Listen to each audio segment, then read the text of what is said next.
7장 17절에서 24절 말씀입니다.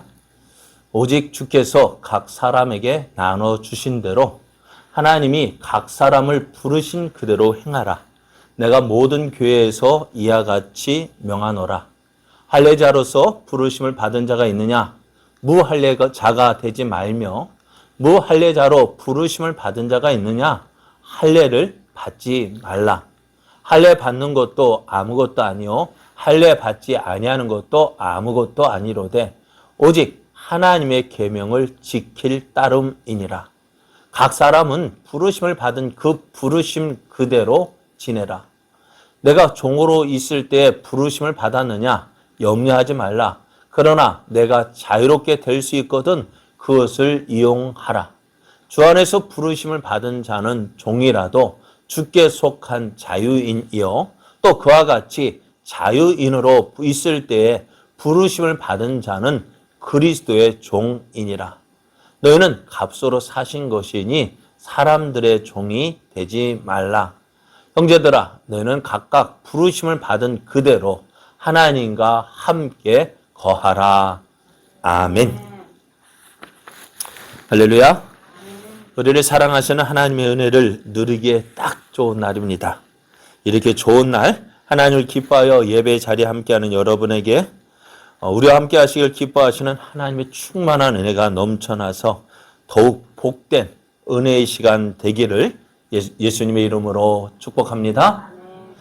옆에 계신 분과 함께 인사할 때 새해 복 많이 받으세요. 하나님과 함께함이 제일 큰 복입니다. 예, 여러분 큰 복 받아 누리시길 바랍니다. 오늘 우리에게 주신 하나님 말씀을 통해서 지금 내가 지금 있는 곳이 하나님의 뜻을 이루는 곳입니다. 내가 지금 있는 곳이 하나님의 뜻을 이루는 곳입니다.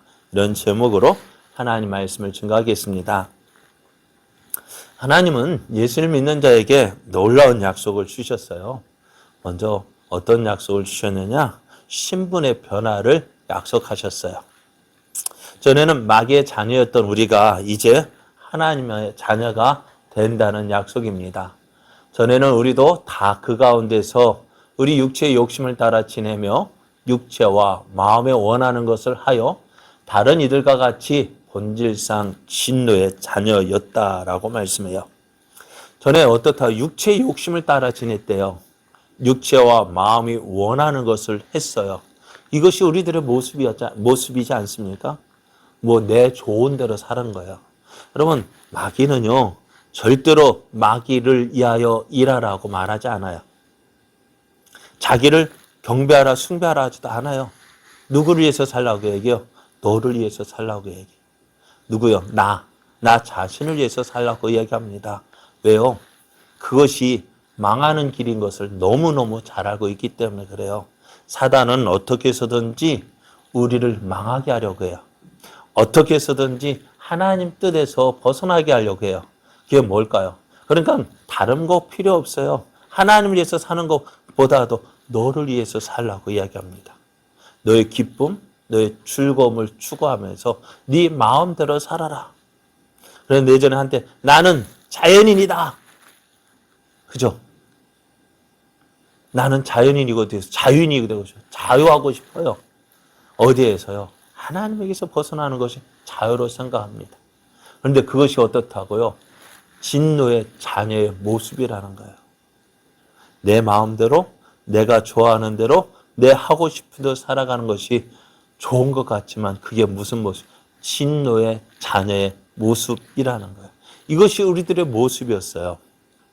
그런데 우리는 이것이 좋은 줄 알았죠. 그런데 하나님께서 이렇게 살아갔던 우리들을 어떻게 해요? 하나님의 자녀 삼아 주셨습니다. 영접하는 자, 곧 그 이름을 믿는 자들에게는 하나님의 자녀가 되는 권세를 주셨어요. 그러다 보니 이제 어떻게 신분의 변화가 생기다 보니까요, 우리의 삶의 이유도 달라지게 되어졌습니다. 전에는 우리의 사는 것, 우리의 보는 것, 우리의 원하는 것이 뭐였어요? 날마다 우리가 소망하는 것이 뭐예요? 좀 더 좋은 거 먹고 싶고, 좋은 것 입고 싶고, 좋은 데서 자고 싶고, 또 좋은 차 사고 싶고, 좋은 것 다 어디에 있거예요? 우리 육신을 위한 것이었어요. 우리의 육신을 위해서 우리의 좀 더 좋고 편한 것 추구하며 살아갔던 것이 우리들의 모습이었습니다. 그래서 당연히 우리의 구하는 것도 뭐예요? 무엇을 먹을까? 무엇을 마실까? 무엇을 입을까? 이것만 생각하고 이거 얻기 위해서 더 우리가 살아왔던 것이 우리들의 모습이었어요. 그렇잖아요. 그래서 성경은 이렇게 해요. 그러므로 염려하여 이르기를 무엇을 먹을까? 무엇을 마실까? 무엇을 입을까? 하지 말라 했어요. 이것은 다 이방인들이 구하는 것이라고 했어요. 이것이 우리들의 모습이었어요. 우리가 살아가는 이유였어요. 그런데 이제 어떻게 하라고요? 우리의 삶이 목적이 달라졌습니다. 너희는 먼저 그의 나라와 그의 의를 구하라. 그리하면 이 모든 것을 너에게 더하여 주시리라 말씀하셨어요. 우리의 삶의 이유는 이 땅에 거 먹을 것, 마실 것, 입을 것을 위해서 살아가는 것이 아니라 하나님의 나라와 하나님의 의, 하나님의 영광을 구하는 것이 우리의 삶이 되어진 거예요. 그렇게 살아갈 때 어떻게 해요? 하나님께서 우리의 필요를 모든 것들을 채워주신다는 거예요. 우리의 모든 필요, 염려하는 것, 걱정하는 것 하나님께서 다 채워주셔요. 누구를 보면 알 수 있을까요? 네, 우리의 모습 보십시오. 염려하고 걱정했던 거 다 어떻게 하나 발말 동동 굴렀던 것이 지난 세월인데 지나고 보면은 그 모든 것들 하나님이 다 채워주셨습니다. 이 은혜를 우리가 지금 누리고 있는 거예요. 신분의 변화가 있었죠. 또 우리가 추구해야 될 것도 있고요. 또한 우리의 마지막 목적지도 달라졌어요. 어디래요? 전에는 우리는 어디 잘 살아볼세 열심히 노력했지만 그 결과가 뭘까요? 그 길의 종점은 무엇입니까? 아무리 잘 살아보려고 노력해도요. 결론은 어디로 가요? 지옥 갈 수밖에 없었잖아요. 그죠? 그랬더니 우리가 이제 예수 믿으면 어떻게 해요? 우리의 종점이 마지막 목적지가 어디예요? 천국으로 바뀌어졌어요. 이 땅에서 이 사람들이 가장 바라는 것이 뭐예요? 어떻게 해서든지 천국 가려고 한단 말이에요. 이 땅에 가는 사람 손에 가장 큰 소원이 뭐냐? 천국 가는 것이 목적인데 우리는요. 이미 천국은 따놓은 당상이고요. 무엇을 위해서 살아가요? 하나님께서 주실 그 상급을 바라보면서 살아가는 거예요. 그러니까 믿지 않는 사람들의 최대 점수가 뭐예요? 천국인데 그 천국에 이룰 수 있을까 없을까요? 이루지 못해요. 그런데 우리는요. 기본이 뭐예요? 천국이고요. 뭐예요? 그 다음에는요. 우리는 무엇을? 상급을 위해서 달려가는 거예요. 그리고 우리가 이 놀라운 은혜를 받았어요.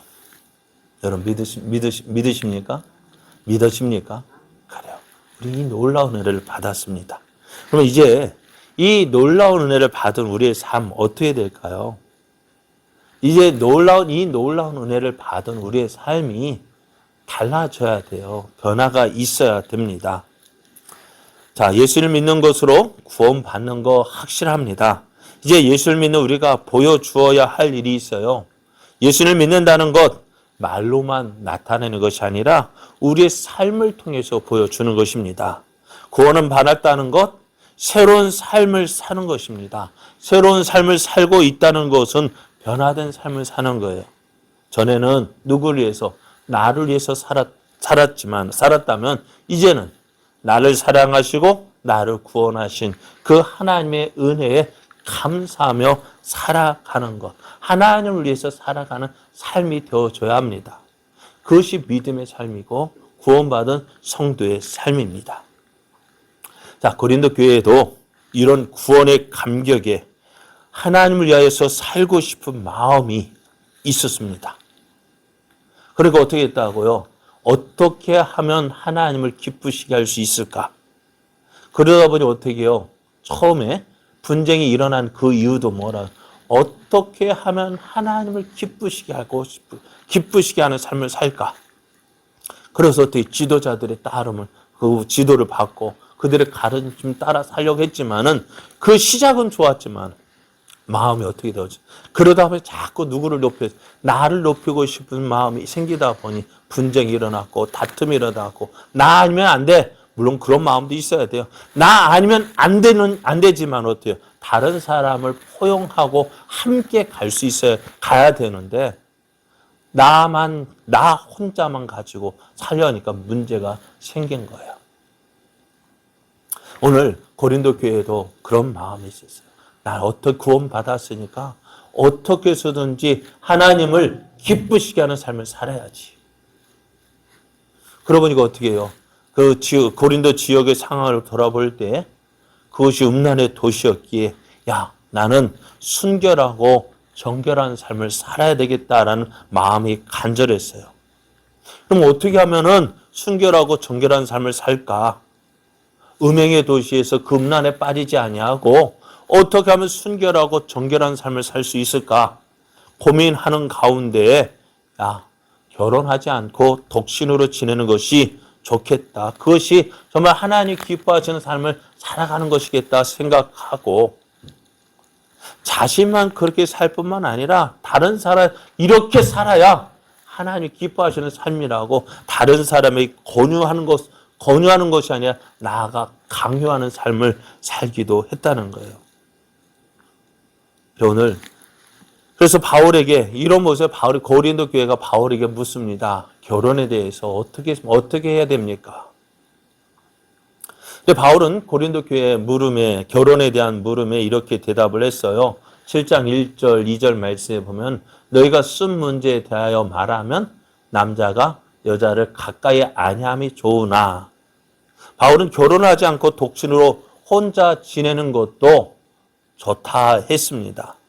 하지만 어떻다고요? 이것이 모든 사람에게 강요할 것이 아니다 했어요. 독신으로 지내는 이유가 뭐냐? 앞으로 임할 환난 때문에 그 앞으로 임할 환난을 피하기 위해서 혼자 지내는 것도 좋다. 그리고 또요. 하나님께서 주신 그 사명 때문에 하나님께서 주실 그 사명을 이루기 위해서 혼자 지내는 것이 좋다.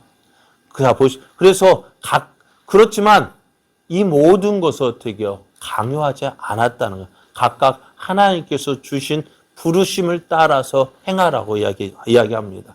그러면서 하는 말이 2절 말 음행을 피하기 위하여 남자마다 자기 아내를 두고 여자마다 자기 남편을 두라고 했습니다.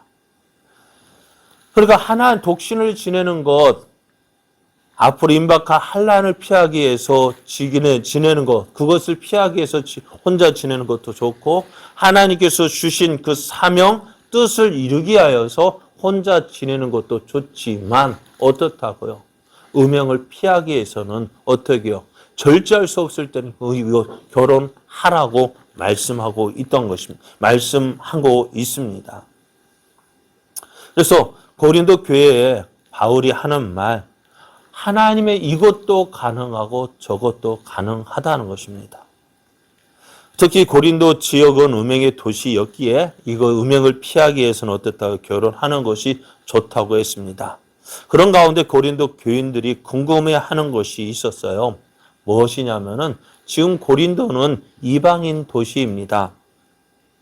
그리고 그래서 바울이 가서 복음을 전했고 그래서 바울을 통해서 복음을 들은 사람이 대부분이에요. 그러니까 지금 보면 그곳에서 모태신앙이라는 사람이 있을까 없을까요? 모태신앙은 있어도 모태신앙은 없을까요? 무슨 말인지 아셔요? 그죠? 난 못해. 그럼 모태신앙은 있어도 어머니 뱃속에서부터 믿고 나온 사람은 그리 많지 않았을 거예요.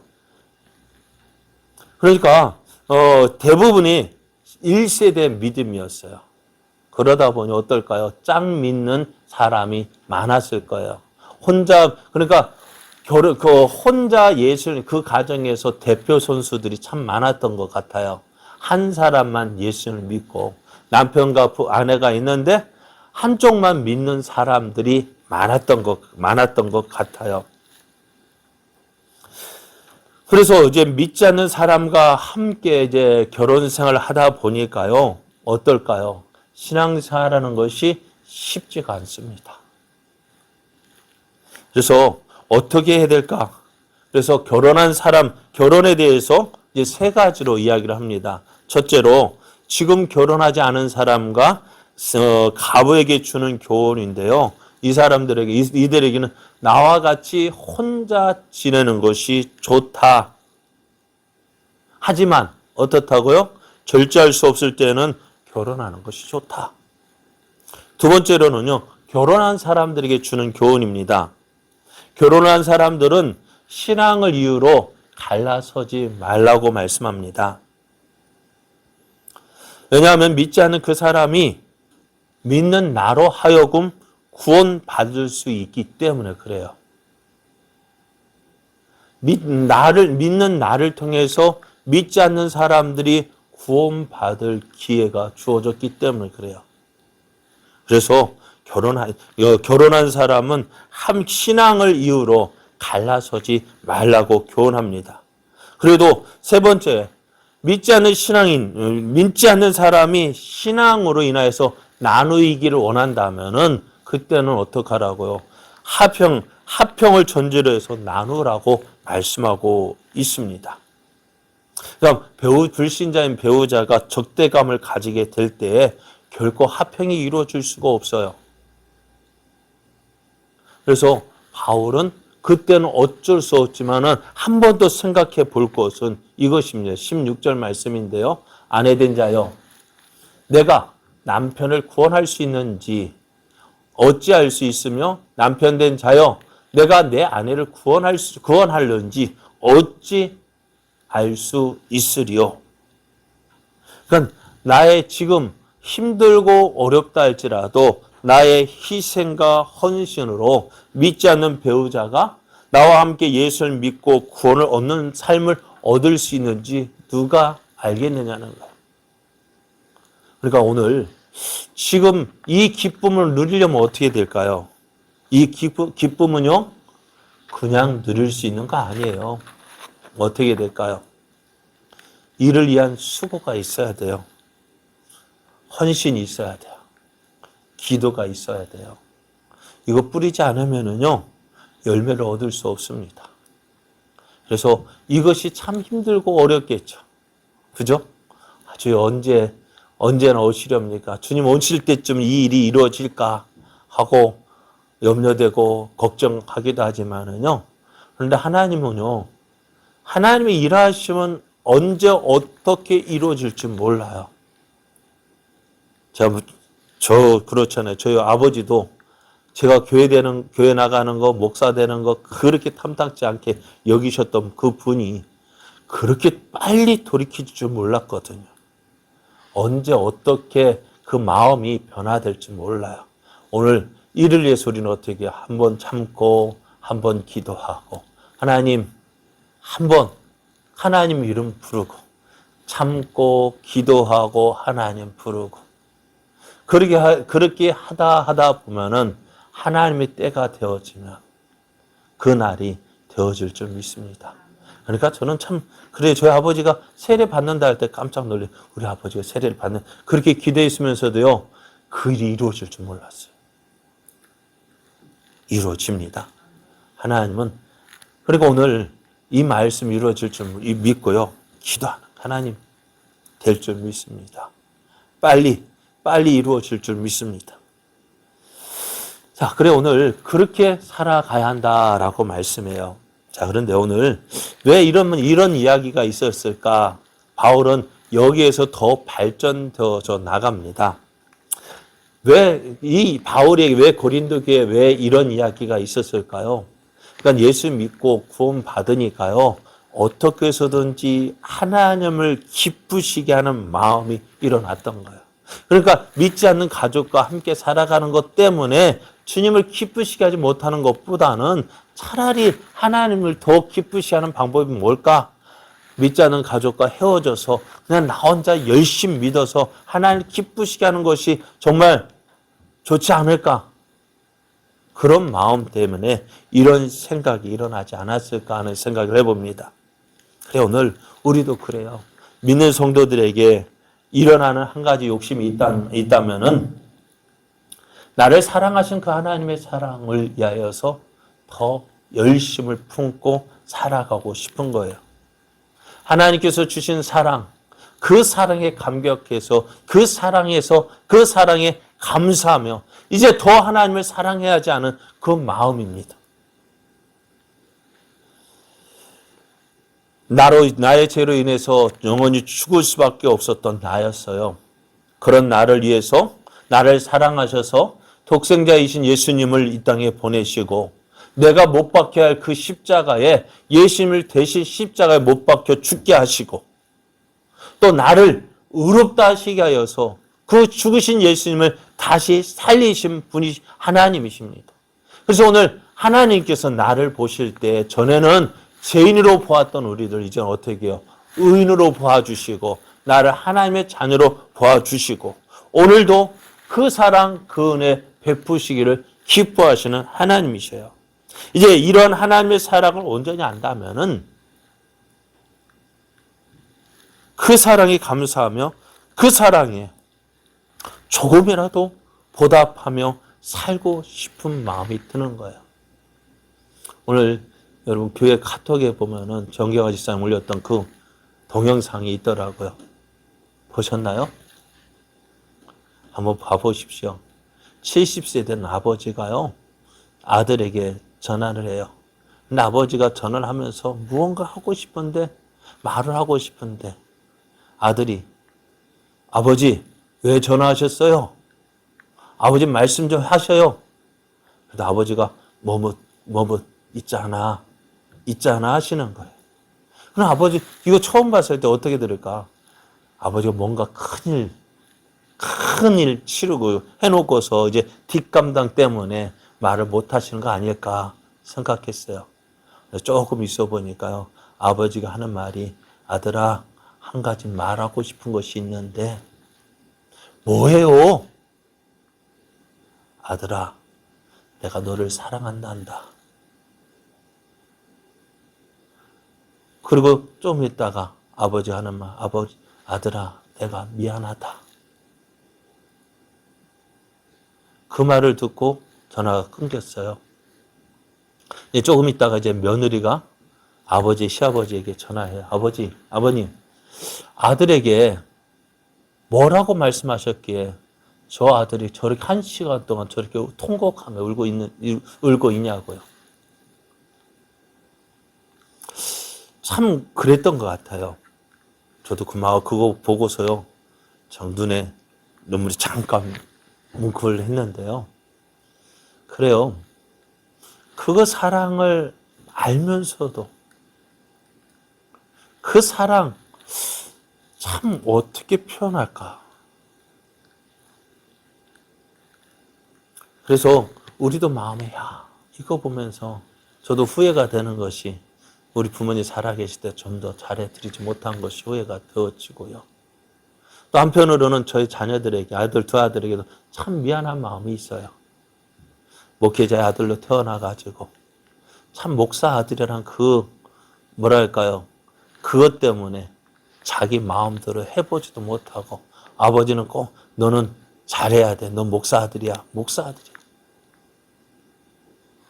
그것 때문에 마음 표현 못하고 웅크렸던 그 아들 보면서 그래서 잘 자라온 것이 기쁘고 고맙지만은 한편으로는 미안한 마음이 들더라고요. 이제 오늘 그러면서도 참 그런 생각이 들었는데요.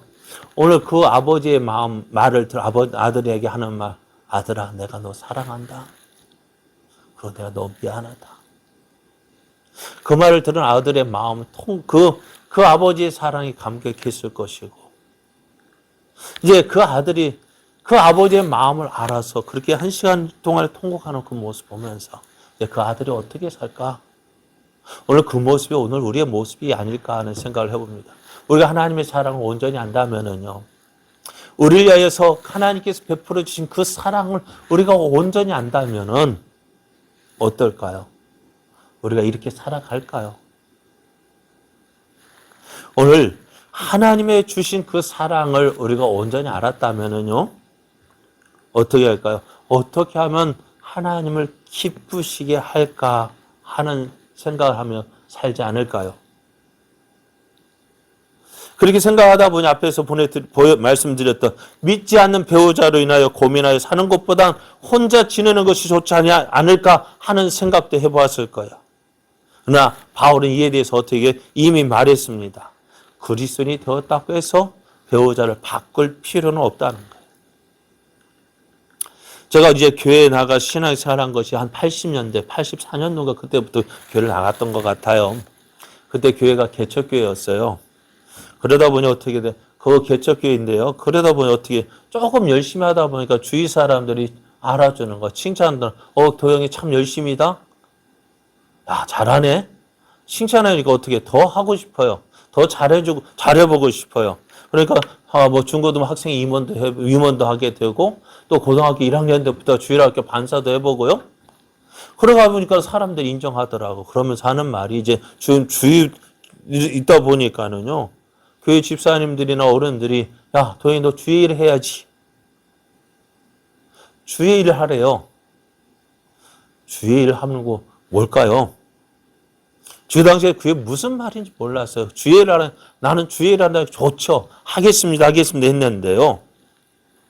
시간이 지나서 이게 뭘까요? 주의 일 하라는 것이 뭘까요? 신학해서 목사 되라는 뜻이었더라고요. 주의 일 하는 것이 신학하고 목사 되는 것이 당시 사람들의 생각이었습니다. 당시 주의 일은 뭐가 주의 일이었을까요? 신학하고 목사 되는 것이 주의 일이라고 생각을 했던 것 같아요. 저도 그렇게 했던 것 같아요. 그래서 많은 사람들이 주의 일을 하기 위해서 신학을 하게 되어지고 또 목사가 되어지기도 했습니다. 그런데 지금은요, 어떨까요? 주의 일은 꼭 신학하고 목사가 되어야만 주의 일을 하는 게 아니에요. 주의 일은 뭘까요? 주님이 기뻐하시는 일이에요. 하나님께서 우리를 주의 일을 하라고 다 모든 사람, 그럼 여러분 목사만 주의 일을 하면 여러분 뭐예요? 뭐 하는 거예요? 여러분이 하는 일은 주의 일이 아닙니까? 하나님께서 정말 목사가 되는 것만이 주의 일이라 한다면 다 목사를 되도록 부르셔야지. 아니잖아요. 그렇다고 해서 제가 목사가 된 거 후회하는 것은 아닙니다. 그러니까 지금은 목사 된 거에 흔들림이 없어요. 하지만 분명히 해야 될 것이 있다는 거예요. 뭐냐? 내가 예수를 믿고 하나님의 자녀가 되었기에 내가 하나님을 위해서 살고 싶은 마음이 있습니다. 이 마음은요, 하나님의 자녀라면은 누구나 가져야 할 마음입니다. 그러나 이것 때문에 실수하면 안 돼요. 이것 때문에 주의 일을 한다고 해서 실수하면 안 돼요. 내 생각대로 하면 안 된다는 거예요. 오늘 고린도 교회가 바로 이거예요. 어떻게 하면 주님을 기쁘시게 할까? 그거 고민하다가 어떻게 해요? 믿지 않는 배우자한테 그거 내가 나눠야지, 갈라서야지. 그런 생각까지 했다는 거예요. 그러나 오늘 바울은 어떻다고요? 그게 아니다라고 이야기하고 있습니다. 그러면 뭐예요? 바울이 이야기하는 것은 뭘까요? 바울이 이야기된 것은 다른 것이 아니라 구원받은 성도의 삶은 이전에 제약된 삶 가운데서 구원받은 성도의 삶으로 변화된 삶을 살아야 한다는 거예요. 구원받은 성도가 어떻게 주의를 하느냐? 다른 거 아니에요. 내게 주신 은혜를 나타내는 건데요. 그것이 뭐냐? 구원받았다면은 이전의 삶에서 어떻게 해요? 벗어나서 이전의 삶이 아니라 구원받은 성도의 삶을 살아가야 한다는 거예요. 그러니까 다시 말하면은 구원받은 성도의 삶은 지금까지 살아왔던 제약된 삶을 떠나는 삶, 그 삶이 아니라 변화된 삶을 사는 거예요. 새로운 삶이에요. 근데 새로운 삶을 살아야 된다고 해서 어떻게 되느냐? 내가 지금껏 모든 거 다 벗어놓고 전혀 다른 모습, 그게 아니라는 거예요. 자, 예수님께서 제자들을 부르셨어요. 세상 가운데 있는 제자들을 부르시고 어떻게 했어요? 그들을 훈련시키시고요. 자, 이제 훈련 받았으니 우리끼리 따로 살자. 그러셨을까요? 어떠셨을까요? 아니요. 그 제자들 어떻게 해요? 세상으로 보내셨어요. 왜? 넌 구원받았고 훈련받았으니 세상에 나가서 구원받은 자의 삶이 무엇인지 보여주라는 거예요. 세상 가운데 살면서 주의 영광을 나타내는 것이 주의 일입니다. 이것이 살아있는 믿음의 모습이라고요. 제가 자주 말씀드리죠. 요즘에요. 바다에서 살아있는 생선 뭘까요? 어떤 맛일까요? 바닷물은 어떻다고요? 예? 달죠? 짜죠? 그 짠 바다에 살면서 그 생선은 어떨까요? 짠맛을 낼까요? 아니죠. 세상 바닷물과 같은 짠 바닷물 가운데 살지만 살아있는 생선은 어때요? 짠맛을 내지 않아요. 오늘 믿는 우리도 마찬가지예요. 이 죄악받은 세상에 살면서 죄악에 찌들려 사는 삶이 아니라 그 죄악에서도 어떻게 해요? 살아있는 생명의 삶을 살아가는 것이 우리들의 모습이어야 한다는 거예요. 그럼 어떻게 살아야 될까요? 어떻게 살아야 구원받은 성도의 모습일까요? 어쩌면 지금까지 살아왔던 모든 삶 다 제껴놓고 다 묻어두고 새로운 삶을 사는 것일까요? 그것이 구원받은 성도의 삶일까요? 오늘 이 모습에 대해서 세례 요한이요. 구원받은 자의 삶이 어떤 모습인지 이렇게 잘 이야기해 주고 있는 것 같아요. 누가복음 3장 10절을 보면은 세례 요한에게 세례 받으러 온 사람들이 묻습니다. 그러면 우리가 무엇을 하리이까? 세례 요한이 대답합니다. 옷 두 벌 있는 자는 옷 없는 자에게 나눠줄 것이요. 먹을 것이 있는 자도 그렇게 하라 얘기했습니다. 어떡하라고요? 나만 잘 먹고 잘 살겠다가 아니라 저는 어떻게 나를 위해서 살았다면 이제는 어떻게 해요? 내가 가지고 있는 것을 어떻게 나눠주는 삶을 살라고 이야기합니다. 그러면서 세리도 와서 세리들도 세리를 받고자 하여 이르되 선생이여 우리는 무엇을 하리이까? 그랬더니 이렇게 이야기합니다. 부가 된 것 외에는 거두지 말라. 세금으로 부가 된 것 외에 많은 사람들이 세리를 싫어하는 이유가 뭐예요? 부가 된 세금보다도 더 많이 거두어서 누구 이속을 챙겼어요? 자기 이속을 챙기고요. 자기 상관들에게 뇌물로 갖다 바쳐서 자기를 좀 더 좋은 곳, 그것으로 좀 더 좋은 곳 가기에 뇌물로 바치고 그것이 누구의 삶? 세리의 삶이었단 말이에요. 그런데 세리들에게 너 세리 그만둬야지 라고 말했어요? 아니요. 부가 된 것 외에 거두지 말라. 또 계속 14절을 보면 군인들도 물어 이르되 우리는 무엇을 하리이까 하며 이르시되 사람에게 강탈하지 말며 거짓으로 고발하지 말고 받는 급료를 족한 줄로 알라 했습니다. 군인들이 너 구원받았다면은 이제 군인 그만둬 라고 이야기하지 않았다는 거예요. 대신 그 자리에서 너가 세례를 받았다 한다면은 정한 부가 된 거 외에는 더 거두지 마라. 다른 세리들과 같은 삶을 살지 말고 다른 삶을 살라고 이야기합니다. 어떻게 해요? 부정과 비리를 깨하지 말고 너의 욕심을 위해서 살지 말고 네 자리에서 어떻게 해요? 그거 주는 것만으로 기뻐하고 그것으로 살라 족한 줄 알고 지내라는 거예요. 군인들에게도 마찬가지예요. 그럼 오늘 우리에게도 말한다면 어떻게 해야 될까요? 오늘 우리에게도 뭐라고 이야기할까요? 너 그 자리 그만둬야지. 다른 거 살아야지. 아니요. 그렇지 않아요. 있는 그 자리에서 내가 부르심을 받은 그 자리에서 하나님 앞에서의 삶을 살라고 요구하고 있는 거예요. 너의 욕심을 위하여서 사는 것이 아니라 하나님을 위하여서, 하나님의 이름 위하여서 사는 것입니다.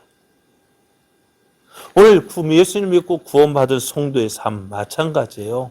구원받을 성도의 삶, 이전에 하나님 없이 살아왔던 삶에서 들이켜서 하나님을 인정하고 하나님을 기쁘시게 하는 삶을 살아야 합니다. 오늘 내가 있는 이 자리는요, 나를 통해서 하나님의 영광을 나타내기 위해서 하나님의 계획하신 자리예요. 하나님께서 여러분을 믿지 않는 가정에 보내신 이유는 뭘까요?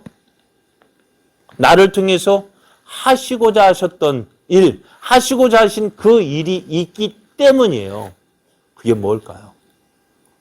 우리는 다른 사람이 참 부러워할 때가 많아요. 아, 누구는 좋겠다, 누구는 좋겠다. 뭐가 좋을까요? 이런 걱정 안 하고, 아니, 좋겠다, 좋겠다. 이런 걱정 없을 줄 알죠. 제가 종종 그래요. 저도 어제 전에는 큰 교회 목회자가, 동교 목사가 부러웠어요. 야, 좋겠다, 좋겠다. 그런데요, 큰 교회 교역자는요, 흰머리가 더 많더라고요. 머리털도 많이 빠지더라고요. 왜요? 고민이 더 많아요. 고민이 더 많고요. 걱정할 것도 많고 더 많이 살펴야 되고요. 저는 참 감사해요. 왜? 오늘 큰 거 가졌다고 해서 큰 것만 가진 것이 좋은 거 아니라 그것을 하기 위해서는 어떻게 해요? 더 많은 것 고민해야 되고 갈등해야 되고 어떨까요? 많이 맡긴 자에게는 어떻게 해요? 많은 것 찾아요. 적게 맡긴 자에게는 적은 것 찾고요. 그래 하나님 저한테는 우리 딱 맞아요. 감사해요. 오늘 다른 사람이 있는 거 그 사람 마음을 알아야죠. 그 사람 마음 압니까? 누구는 좋겠다 좋겠다 하지만은 그 사람 마음 알아요. 어떤 마음인지요? 그 사람 나름대로 다 고민이 있고요. 갈등이 있고요. 때려치고 싶은 마음이 있었을까 없었을까요? 있어도 더 있었을 거예요. 그래 오늘 내게 있는 이 자리가 너무너무 딱 맞는 거야. 예전에 어느 목사님이 자녀 가운데 조금 정신 박야가 있어가지고요. 하나님 앞에 기도했다. 하나님, 왜 하필이면 나입니까? 그것도 목회자인 나에게 이 자녀를 주면은 어떻게 할까요? 이게 하나님의 영광이 되겠습니까? 왜 하필이면 나입니까? 그랬더니 기도하는 가운데 아들아, 내가 이 아이를 너무너무 사랑하는데 어디에다 맡길까 살펴보니까 너밖에 없더라. 그래서 오늘 내가 있는 이 자리가요, 내게 있는 이 문제가요, 염려들이요, 걱정들이요. 지금 내가 있는 이 자리에 참 만족하십니까? 불평거리 많죠. 옆에 한번 보시면, 아이고, 누구 때문에 내가 이 고생하는데, 내가 누구 때문에 이 고생하는데, 알아주지도 않고 맨날 보니까는 불평거리.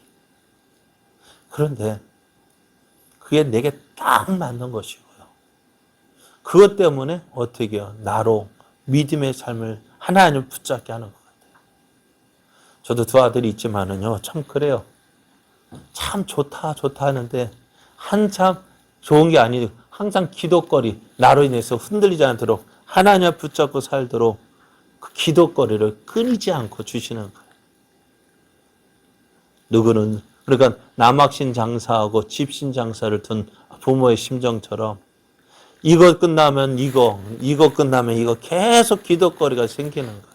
왜 그럴까요? 그런데 이거 누가 알까요? 몰라요. 다른 사람은 아이고 자녀 잘 키웠네. 이제 걱정 없겠다. 대학도 다 졸업했지. 이제 직장 취직했지. 걱정 없겠네. 저도 그럴 줄 알았어요. 대학 졸업시키면 다 좋을 줄 알고 걱정거리 없는 줄 알았어요. 그런데 대학 시켜놨더니요. 걱정거리는 더 생기더라고요. 얘는 방도 구해야 되는 걱정, 야, 방 구해야 되는 걱정, 어디로 간다면 또 무슨 걱정, 계속 끊임없이 일어나요. 그거 누가 알겠어요? 지금 말하니까 알지. 남들 다 말 안 하니까 다 좋은 줄 알죠? 안 그래요. 그러니까 오늘 다른 사람 보면서 다른 사람은 좋겠네. 나만 항상 왜 나만 이렇게 안 좋은 자리야? 아니요. 그 자리가요. 정말 하나님께서 내게 딱 맞게 세밀하게 하나님께서 계획하시고 그래서 거기에 나를 보내신 것이에요. 그 자리 내가 예수 믿었으니까 떠나야지. 아니요. 그 자리가 딱 맞는 자리인데 왜 떠나요? 저도 종종 그러면서 한번 생각을 해봐요. 해외 선교사로 나가는 것이 나을까? 국내에서 목회하는 것이 나을까? 어떤 게 나을 것 같아요?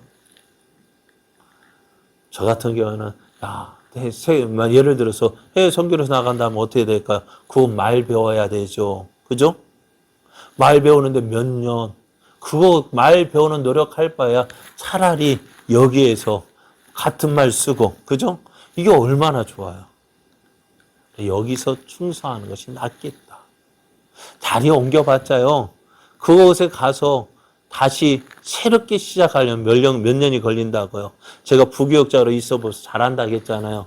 교회 한 교회에 정착하려면 최소한 목회자가 거기에 사정 형편하려면 최소한 3년 이상 걸려야 돼요. 목회자가요. 그러면 일반 성도 여러분 다 몇 년 걸릴까요? 몇 년 있어야 교회가 이렇게 흘러가는구나. 몇 년 지나야 할까요? 쉽지 않아요. 그러니까 오늘 내가 있는 이 자리가 하나님께서 보내주신 자리라고 믿으십시오. 하나님 나를 여기에 보내주신 거 하나님께서 어떻게 내게 너 여기 인사권자가 누구예요? 믿는 우리들은요. 하나님이시죠. 그러면 하나님께서 우리를 보내신 거 여기서 보내신 거 누가 보내셔서 왔다고요? 하나님 보내셔 왔다면은요. 어떻게 될까요? 하나님 허락을 받아야 되는데 우리가 그러지 않아. 딱 저도 그랬거든요. 누구 때문에 누구 마음에 안 들고 누구 때문에 자꾸 옮겨보니까 어떻게 돼? 또 거기 가니까 어떻게 해요? 여기 가면 좋을 줄 알았는데 거기가 똑같은 문제가 기다리고 있어요. 옮겨본들 똑같아요. 내가 변하지 않으니까요. 7개 다녀봤는데 똑같은 문제야. 마지막 이거다 하고 깨달았더니요. 그 다음에는 그 문제가 사라지더라고. 내가 변하니까 사라지지. 내가 변하지 않고서는 그 문제는 항상 있는 거예요. 하나님께서 오늘 우리가 이곳에 나를 세워주신 이유가 뭐예요? 너 여기에서 이곳이 네가 일할 자리야. 이곳에서 네가 변화되어지고 이곳에서 나를 하나님을 위한 그 일을 하라고 세워주신 자리라는 것을 믿어야 돼요. 그래서 바울이 이렇게 이야기합니다. 계속해서 말씀을 보면은 17절 말씀에 보면은 오직 주께서 각 사람에게 나눠주신 대로 하나님의 각 사람을 부르신 그대로 행하라고 말씀해요. 부르신 그대로 오늘 내 모습에서 부르신 그 모습으로 행하라고 말씀해요. 그리고 20절 말씀에 각 사람은 부르심을 받은 그 부르심대로 지내라고 말했어요. 오늘 내가 이 모습 싫어요. 그래, 싫을 수 있어요. 그러나 오늘 이 모습이요. 하나님 나를 통해서 하나님의 뜻을 이루는 가장 하나님의 뜻을 이루는 방법이고 시작이 되어지는 거예요. 하나 더 보면 형제들아 너는 각각 부르심을 받은 그대로 하나님과 함께 거라고 말씀해요. 17절에서 24절만 3번 같은 말씀을 반복하는 이유가 뭘까요? 지금 현재 너의 모습이 현재 지금 나의 모습이요. 내가 있는 이 자리가요. 정말 하나님의 뜻을 이루는 자리라는 거예요. 오늘 예수님 믿고 구원받은 성도의 삶을 무엇으로 보여줄 수 있을까요? 예? 능란하고 화려한 말솜씨로 보여줄 수 있는 것이 아닙니다. 어떻게 보면 진득하게 오래 묵은 된장처럼 그 자리를 묵묵히 지켜나가는 것이 정말 우리의 삶을 통해서 보여주는 그 하나님의 뜻을 이루는 삶이 되어지는 것 같아요. 앞에서 세례 요한이 세리와 군인들에게 한 말씀처럼 그 자리에서 너의 변화된 모습을 보여주라는 거예요. 전에는 네 욕심 차리기 위해서 부과된 그 세금에 더 많이 거둬들였다 한다면은 이제 다 그 자리에서 어떻게 해요? 그거 청산을 옛생활 청산하고 이제 부과된 요금, 부과된 세금만 거둬들이라는 거예요. 군인들은 어떻다고 다른 사람과 다 약탈하고 빼앗지 말고 너에게 주는 급료로 만족하고 네가 있는 그 자리에서 정말 네 그 모습에서 하나님의 다른 사람과 다른 모습으로 살아서 하나님의 살아계심, 너의 변화된 모습을 보여주라는 거예요.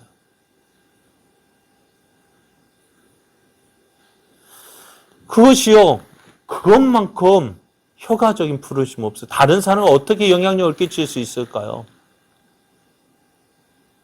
여러분, 다른 사람이 어떻게, 무엇으로 예수 믿으라고 이야기할까요?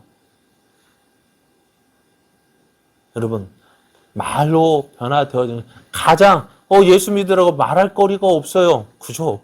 성경 말씀을 해서 성경 말씀을 몰라요. 그러나 이 한 가지는 분명한 거 있잖아요. 내가 예수 믿고 어떻게 되었다는 거 있잖아요. 있어요, 없어요? 가장 복음에서 전도야에서 가장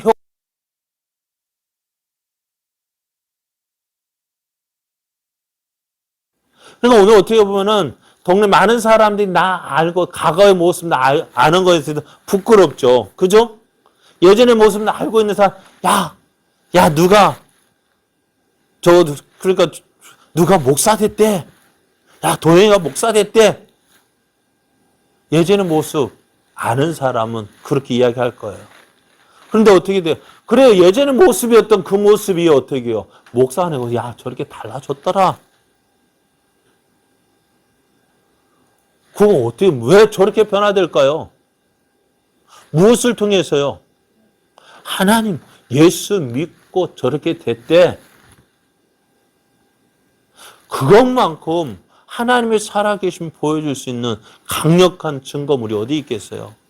사실 여러분, 이렇게 표현하면 그렇습니다만은 믿는 사람에게 성경 말씀 가지고 야, 성경 말씀 이렇대. 아무리 이야기한들요. 저들이 성경 말씀 믿을까요? 성경이 기록됐다고 해서 그래? 할까요? 안 할까요? 안 해요. 성경 말씀 솔직하게 믿는 사람도 온전히 믿는 사람이 과연 몇 명이나 될까요? 믿는다고 하는 사람도 성경 말씀 온전히 믿지 않는데 믿지 않는 저들이 어떻게 성경 말씀 믿겠어요? 성경 말씀 가지고 가서 영접하는 자 곧 그 일을 믿는 자들이 하나님의 자녀가 되는 권세를 주셨대. 너도 믿어봐. 한들 저도 정말 그래? 라고 받아들인 사람이 과연 몇 명이나 될까요? 그런데 그들에게 하나님의 살아계심을 보여줄 수 있는 가장 강력한 무기가 뭘까요? 예? 믿지 않는 가족에게 하나님이 살아계시다는 걸 보여줄 수 있는 가장 강력한 무기가 뭘까요? 다른 거 없어요. 나예요, 나. 내가 하나님의 살아계심을 보여줄 수 있는 가장 강력한 무기예요. 왜요? 그들이 우리의 예전 모습 알고 있잖아요. 예전 모습 알고 있는 그들이 어떻게 해요? 야, 너가 저렇게 바뀔 줄 누가 알았냐고요. 그죠? 저렇게 바뀐 변화된 삶 살 줄 누가, 왜 저렇게 살까? 무엇 때문에? 야, 하나님 믿으니까, 교회 다니니까, 예수님이니까 저렇게 되어지는구나. 그렇습니다. 여러분, 이 사실을 가장 효과적으로 보여줄 수 있는 것이 어디일까요? 여러분, 저 남원 땅 가면 우리의 모습 보여줄까요? 서울 가면 우리의 모습 누가 알아줄까요? 우리의 모습을 보여줄 수 있는 곳이 어디일까요? 내가 살고 있는 이곳 구례입니다. 그러니까 아무리 환경을 바꾼다 한들 이보다 좋은 여건 없어요.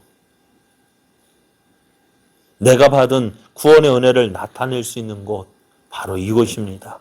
이곳에서 하나님을 기쁘시게 하는 것이 하나님의 뜻이에요.